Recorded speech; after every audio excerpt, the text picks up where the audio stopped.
జై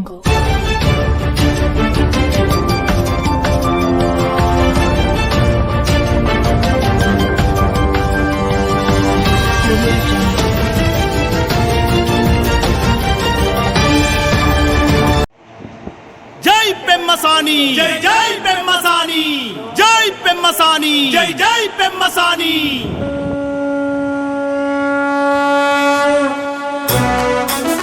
జై పెమ్మసాని, జై జై పెమ్మసాని, జై పెమ్మసాని, జై జై పెమ్మసాని. జై పెమ్మసాని, జై జై పెమ్మసాని, జై పెమ్మసాని, జై జై పెమ్మసాని. పోటీ చేయడానికి చిలకలూరిపేట నుంచి వారి గురించి 2 ముక్కలు నేను మాట్లాడాలి. ఎందుకంటే మీకు వాస్తవాలు తెలియాలి. రజనీ జనరల్ గా ఒక వ్యక్తి ప్రజా జీవితంలోకి వచ్చినప్పుడు ఎమ్మెల్యేగా గాని ఎంపీగా పోటీ చేసినప్పుడు ఒక 2 సార్లు కనుక పోటీ చేస్తే 8 సంవత్సరాల 10 సంవత్సరాల పరిపాలన ఉంటే వాళ్ళ మీద వ్యతిరేకత వస్తుంది. వీరికి 3 సంవత్సరాల్లోనే విపరీతమైన వ్యతిరేకత చిలకలూరిపేటలో వస్తే అక్కడ జగన్మోహన్ రెడ్డి గారు సర్వేలు చేయించుకుని ఆమె గెలవదని తెలిసిన తర్వాత ఈ ప్రాంతానికి తీసుకొచ్చి ఇక్కడ పెట్టారు. ఎందుకంటే ఇక్కడ మీకు ఎవరికి వారు చేసినవి తెలియవు అని నేను చెప్తాను. అందుకే వాళ్ళు చేసిన ఏంటంటే మట్టి ఒక ట్రక్కు తీసుకెళ్తే 400 రూపాయలు కమిషన్ ఇవ్వాలి ఆమెకి. లారీ అయితే 1000 రూపాయల కమిషన్, గ్రానైట్ అయితే 3000. రేషన్ ఎవ్రీ మంత్ రేషన్ 15 లక్షలు అమ్మా. ఇది కాదు, ఇది వాస్తవం కాదు అని రజనీ గారిని వచ్చి ఆమెకి ఇష్టమైన దైవం మీద ప్రమాణం చేసి చెప్పమనండి, లేకపోతే నా కళ్ళల్లో సూటిగా చూసి చెప్పమనండి ఇవి వాస్తవాలు కాదు ఏమోనని.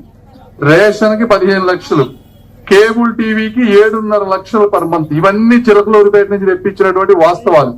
కేబుల్ టీవీకి 7.5 లక్షలు లేదా రేషన్ కి 15 లక్షలు కడితే వాళ్ళు ఎక్కడి నుంచి తెచ్చిస్తారు ఆ డబ్బు? దేవుడు ఇస్తాడా? వాళ్ళకి ఇవ్వడు కదా. ఆ డబ్బులు మీ నుంచే కదా రేషన్ కట్ చేయటమో ఇంకోటి చేయాలి. అంటే ఇందులో నష్టపోతుంది ఎవరు? పేదవాళ్ళు. కేబుల్ టీవీ లంచం 7.5 లక్షలు ఇవ్వకపోతే 50 రూపాయలకి ఇచ్చేది 7.5 లక్షలు ప్రతి నెలా కట్టాలంటే 60 రూపాయలు 70 రూపాయలు 20 రూపాయలు మీకు పడిపోద్ది. ఇది వాస్తవం. కరప్షన్, అవినీతి అనేది ఒక పేదవాడిని ఏ విధంగా ఇబ్బంది పెడుతుంది అనేది మీరు అందరూ తెలుసుకోవాలి. ఇంకొకటి ఇది వీళ్ళకేంటంటే ఈ విధంగా ఇంకా చాలా ఉన్నాయమ్మా వాళ్ళ అవినీతి. అపార్ట్మెంట్ లో ఒక ప్లాట్ అయితే 20,000 అంట. బార్లన్నీ వాళ్లే తీసుకున్నారు, 30 లక్షలు అంట ఒక్కొక్క బార్కి.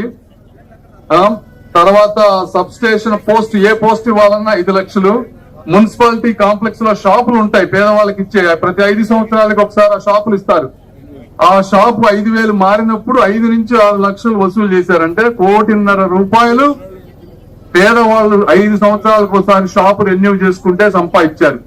ఆ డబ్బంతా తీసుకొచ్చి ఇష్టం వచ్చినట్టు ఫ్లెక్సీలు పెట్టి ఈ రోజు రాజకీయం చేస్తా ఉన్నారు.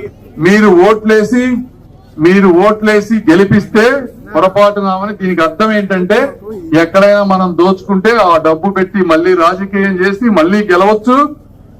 ఇప్పుడు ఇంకా డబుల్ దోచుకుంటారు, ఎందుకంటే ప్రతిసారి ఎలక్షన్స్ ఎక్స్పెన్సివ్ అయిపోతా ఉంటాయి. ఇది పరిస్థితి. ఇక్కడ ఉన్న వ్యక్తులు మేమిద్దరం కూడా ఇంతకు ముందు ఎక్కడ ప్రజా జీవితంలో ఉన్న వ్యక్తులం కాదు. మేము కష్టపడి సంపాదించుకున్న డబ్బు, వారు కూడా రియల్ ఎస్టేట్ హాస్పిటల్స్ పెట్టుకుని